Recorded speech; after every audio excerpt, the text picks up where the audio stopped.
We have Karen Jasmine, who got fired so that she could homeschool. 3 words that describe her are research, action, and equity. Hi, I'm Karen Jasmine, and I know that I lost most of you all with that introduction that I got fired so that I could homeschool. So I'm going to get right to the point, and that is that of inspiration. Inspiration, that thing that we all need to get to our purpose. We all have to have it, but it's become a habit of ours, especially Americans, to only quantify the positive things that happen to us and to kind of befuddle and get crazy about the bad things that happen to us. And so just keep in mind that this speech is not about me getting fired from the job that I loved. And although I love homeschooling, it's really about inspiration. I got fired from a job that I absolutely loved. It was my dream job. I prepared and I was ready and I had all this great experience. And the worst happened. I began to advocate for things that I believed in, and it just didn't turn out right. And so it didn't happen in that order. It happened for all the 45 years of my life. It was all that I had become, all the good things and all the bad things. But then finally, it just happened to me. But I didn't get fired because I was short or had too many tattoos or my boss was a troll or she was a gnome or she was Frodo. It didn't happen that way. It happened because I was all of the right things, all of the wrong things, and the wrong combination of those things. So what really in the world happened? And so I asked myself over and over again, if you got the job of your dreams and you uproot your family and you relocate them, do you really know what happened? So the question really becomes, do I really need to know? Maybe I just don't need to know why. Maybe I should just take that inspiration, negative and as horrible as it was, and just take it and make it what I need it to be.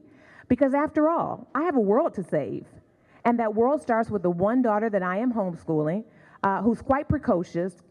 But I do have to understand, I do, and you would benefit, and the world that I'm going to save would benefit from some introspection. And so maybe I was a bit too brash. Maybe it was the worst combination of all of my degrees and certifications and experience. However, I decided that I was going to let inspiration be a staircase. And if you study any stairs, especially the ones that I just had to come up with these 5-inch heels, too long, the next step is still going to be there. And so then we have to master the art of just stepping up the stairs and taking them. No matter if the rise is not equate to the run, if it's what we call in construction bastard stair, you just skip over it the next time. And you learn from your mistakes and you take all of what you've been through and you make it happen. Because I love those people that are in that slide, in the furry one, and I really, really, really want to do well by them. And I know that this is probably not exactly what you want to hear, but there's a person who's in the back who has kind of this look on their face like they really want me to move it on to something else. And so maybe I'll take the time to talk about veganism. And so, because you understand that veganism, we're morally superior than you are.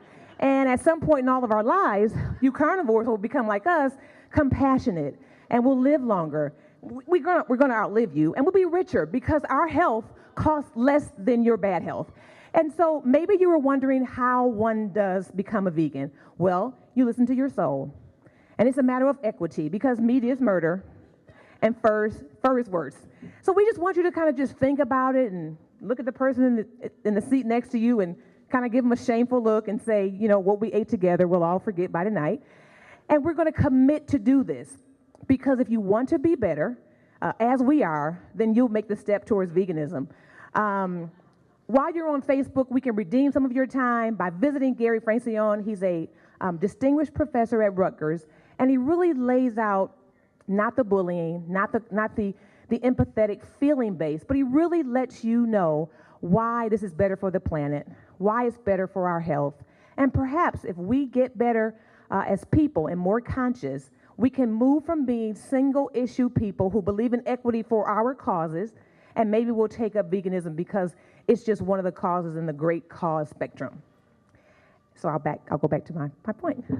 And the woman in the back is going to thank me because I can see her welling up wanting me to say that. And so have I learned anything? Sure, I've learned something. I've learned that even though you do the thing that it takes to get to the place of your dreams, that you really still should consider how you impact things and, listen to your boss. And even if she's the worst human on earth, I do thank Mary Martin. And I do thank the mayor of Detroit, Mike Duggan. I don't really mean it, but I do thank them. And one day I will. I don't mean it at all. It was my job. But what I have learned is that I had to keep moving, because if I stood there on a stair and just decided how horrible and awful they were, I would never get to praxis, which is the art of to do. It is going beyond research. It is going beyond thinking. It is going beyond comparing notes, and it's just doing. And that's what I'm doing. I came back home to my children, and it wasn't that random. And my daughter's been asking to get homeschooled for some years. And so I'm doing that now. And I'm going to uplift, because if it wasn't for that stare of getting fired, I would never end homelessness in my lifetime, which I will do. I would have never joined the cause for Hillary for president, which I will, again. I would never be here to talk about veganism with you, because I'd be in Detroit. So here I am. And so we're going to do some uplifting, but it's only at the expense of a stare. And only when we can quantify that that stare wasn't the worst stare in the world, that it really was just a stare. And so then what if I turn the tables and ask you, what if you had no more excuses? What if you got fired from your job? You'd have a choice to make. You can jump off of a short bridge or pay it forward and fire the next person that you see. No, not really. What you really could do is lose the excuses and look at everything as a positive. And maybe if it's not so positive, make them equal, and do the thing that you really, really know that you are here to do. And so for me, it's homeschooling. For you, it may be something different. But please, please don't ever stop. So if someone asks me a question, we have 20 seconds. What's your shoe size? How am I going to get down? I'm going to jump. I'm going to fly, of course. But I want to thank you tonight for giving me the opportunity to be able to speak to you. You know, you have to be crazy to think that with life as busy as it is, that I can really profoundly impact somebody. But inspiration is crazy like that. It will come. You'll grab it. If you're smart, you'll say, I'm going to learn something from that, and then you'll be better. So thank you tonight, and have a great Spark weekend.